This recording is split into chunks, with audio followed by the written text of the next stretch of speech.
च्या प्रश्नासंदर्भात आपली 2 नोव्हेंबरला बैठक होणार आहे आंतरवली सराटीमध्ये. या बैठकीचं नियोजन कुठपर्यंत आलं आणि काय तयारी सुरू आहे?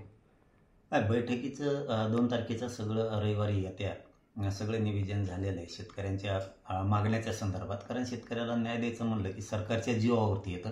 म्हणून ती महाराष्ट्रातल्या सगळ्या शेतकरी संघटनेच्या अध्यक्षांची, सगळ्या तज्ज्ञ अभ्यासकांची बैठक 2 तारखेला आंतरवलीला लावली. परंतु आपण जर आज बघितलं तर राज्यात शेतकऱ्यांचं आंदोलन सुरू आहे नागपूरला.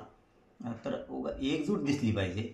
उगाच एकजूट काय म्हणतात ना त्याला, की 2 जागेवर नको. म्हणजे इकडं आंतरवलीत पण बैठक आणि तिकडं पण बैठक, तिकडं पण आंदोलन सुरू. म्हणजे त्यामुळं असं वाटतंय की आपण 2 तारखेची बैठक थोडी पुढं ढकलू. कारण एक जीव दिसला पाहिजे शेतकऱ्यांचा, 2 जीव दिसले नाही पाहिजे या मनस्थितीत मी आहे.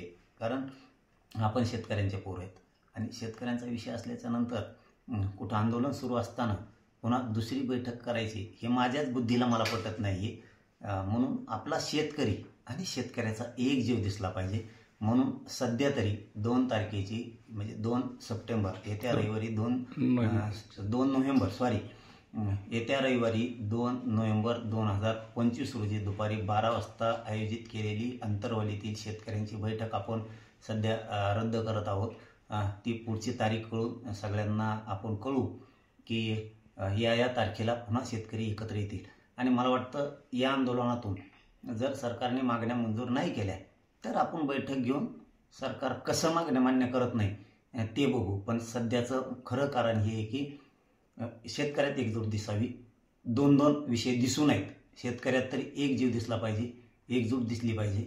ही माझी मनस्थिती आहे, हे माझे विचार आहेत की आपण 2 शेतकरी 2 गटात कधीही दिसू नये. शेतकरी हा एक जीवाचा दिसावा आणि तिकडं आंदोलन सुरू आणि इकडं बैठका सुरू.